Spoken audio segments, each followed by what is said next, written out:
এই তো ধরছি। কি রে তুই আলমগীর না শেষরা গ্রুপের সভাপতি? তোর এই হালকে কয়দিন আগেও না লাখ লাখ টাকার মালিক ছিলি, আর এখন এই রুটি চুরি করে বেড়াইতেছিস।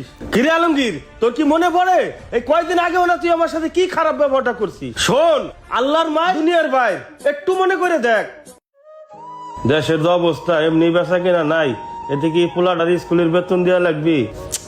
কি যে করি। এই সোহাগ, ওই দোকানের চান্দারা নিয়ে আয়। এই চাচা, এই সপ্তাহ চান্দাটা দাও। মামা এমনি বেচা কিনা নাই মামা, আজকে যাও পরের সপ্তাহে দিয়ে দেবানে। সোহাগ, ওই হালাই কি করে? বস কয় পরের সপ্তাহে দিব। ওরা দোকান থেকে বাড়ি কর। এই বাইরে ওটা মামা, সব ফাইল হেলা না বাইরে। মামা, আইতেছি আইতেছি। এই কি হয়েছে তোর? তুই টাকা দাস না কেন? মামা আজকের দিনটা মাফ করেন মামা, বিশ্বাস করেন মামা, আমার কাছে টাকা নাই। না শব্দটা না আমার একদম ভাল লাগে না। তুই জানোস না আমি কে? শেষরা গ্রুপের সভাপতি। ভালোই ভালোই টাকাটা দিয়ে, নইলে এই যে আলু পটল পেঁয়াজ এগুলোই পড়ে থাকবে, শুধু তোরে খুঁজে পাওয়া যাইব না। যা যা টাকাটা নিয়ে আয়। টাকাটা আমি দিব কইতে। এই বেটা, টাকাটা দিব কোত্থেকে? মানে তুই এখানে দোকানদারে করস না? যা টাকা নিয়ে আয়, যা টাকা নিয়ে আয়, যা যা টাকা নিয়ে আয়, টাকা নিয়ে আয়, যা। মামা আজকে ক্ষমতাটা হাতে পাইয়ে আমার গরিব মানুষের উপর অত্যাচার করতেছেন, এই ক্ষমতা চিরদিন থাকবে না মামা। আরে যা যা, আমরা সারা জীবনের জন্য ক্ষমতা এসেছি, আমাদের ক্ষমতা থেকে কেউ সরাইতে পারবে না। যা লক্ষ্মী ছেলের মতো টাকাটা দে। আপনি আজকে ক্ষমতার বড়াই করতেছেন না, এই ক্ষমতা একদিন আপনাকে ধ্বংস করবে। আপনি কুত্তার মতন ব্যবহার করতেছেন না, একদিন আপনারা দৈরা মানুষ কুত্তার মতন পিটাবো। কথাটা মনে রাখেন, এই জুলুমের বিচার একদিন আল্লাহ করবো। আমরা সহ্য করলে আল্লাহ তাআলা সহ্য করবে না। এই নেন। নে টাকাটা নে। কি রে, তুই না কইলি পাবলিক টাকা দিতে চায় না? আজকে আমি মাঠে নামছি, টাকার বন্যা বয়ে দেবো। চল। কি হয়েছে? আরে শামীম স্যার, কেমন আছেন? কেমন আছেন আলমগীর ভাই? স্যার, ভালো আছি। কি হয়েছে? কিছু না স্যার, এই একটু কথা বলতেছিলাম। হাই, কি হয়েছে তোমার? স্যার আপনারা তো আইনের লোক, বিষয়টা তো আপনার কাছেই দিব। স্যার আইসা চাঁদা দাবি করছে, চাঁদা দিবার বাড়ি নেই দিয়ে স্যার আমার দোকান ভাঙচুর করছে, আমার কি মাইন্ডে না মারছে স্যার। হাই, এটা তো অবৈধ স্থাপনা। এটা তুমি কিসের দোকানদারি করো? এই দেখো না, মার্কেট সব ভাঙচুর করছি, এনে কোনো দোকানদারি চলবে না। উঠাও, সব উঠাও। আরে এই সব দোকানদারের উঠাই দাও। আর আলমগীর ভাই যান তাহলে। হ্যাঁ আচ্ছা স্যার, আমি এদের দেখতেছি। এই, চল। সব উঠাও, সরাও সরাও সরাও। কি বলেন স্যার, 2 লাখ টাকা অ্যাডভান্সের দোকান নিছে, উঠবো মানি? 2 লাখ টাকা দিছো মানে? আচ্ছা শোনো, সবকিছুর তো সমাধান আছে। তোমরা সবাই মিলে বিকালে থানায় আইসো, ঠিক আছে? এই বিকালে থানায় আইসো। এই তুমিও আইসো, যাও দোকানদারি করো। আচ্ছা ঠিক আছে স্যার। এই চলো। কিরে মনে পড়ছে?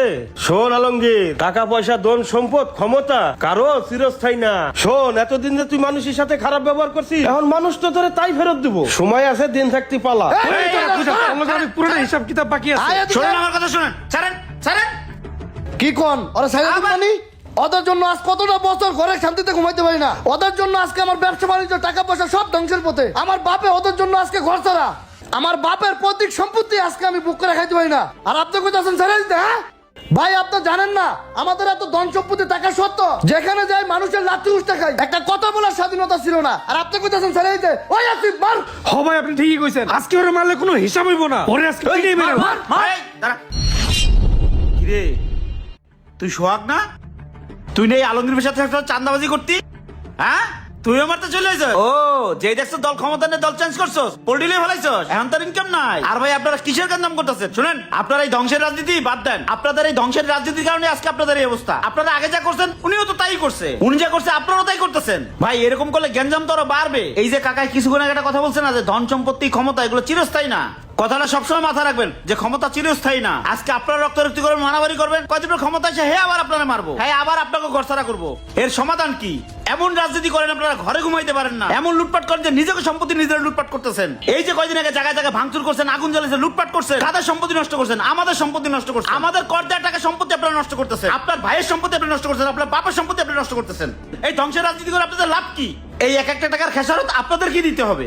এই রাজনীতি আপনারা করেন না যে আজকে মাইর খাইতে হয় কালকে মাইর দিতে হয়। ধ্বংসের রাজনীতি আপনারা বন্ধ করেন। শুনুন ভাই, এই যে আপনারা রাস্তাঘাটে ভাঙচুর চালাচ্ছেন, লুটপাট চালাচ্ছেন, ভাঙচুর লুটপাট এগুলো মহৎ কাজ না। শোনেন, যে অন্যায় করে তাকে ক্ষমা করে দেওয়া, এটা হচ্ছে মহৎ কাজ। আমাদের নবীজি তো যুদ্ধ করছেন, তাকে তো কম অপমানিত করা হয় নাই। কই, সে তো যুদ্ধ থেকে এসে কারো ঘর ভাঙচুর করে নাই, কারো গায়ে হাত তোলেন অন্যায় ভাবে। আপনারা মুসলমানের সন্তান, আপনারা এই কাজটা কেন করতেছেন? শুনেন আলমগীর ভাই, আপনারে বলি, আমি তো নিজে দেখছি ক্ষমতা হাতে পাইছেন বলে ক্ষমতা এইভাবে অপব্যবহার করছেন।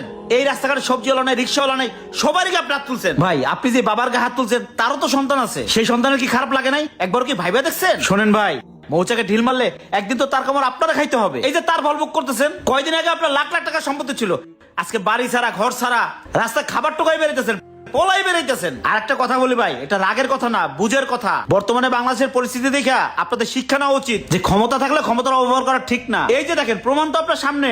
ওরে দেখেন, একটা রুটি খাইলে আপনি ওরে ভাগ করে খাওয়াইছেন, ক্ষমতা শেষ, আজকে পোল্ট্রি নিয়ে নিছে, আজকে সে অন্য দল, সে সাধারণ জনগণ। আপনারা সেভ করতে কেউ পাশে নাই। আর আপনারা এতদিন যার কথায় লাফাইছেন, আপনাকে অভিভাবক তো বিদেশ গিয়ে পলাইছে, আপনারা কই যাবেন? ভাই অনেক অপমানিত হয়েছি, অনেক লজ্জা পাইছি।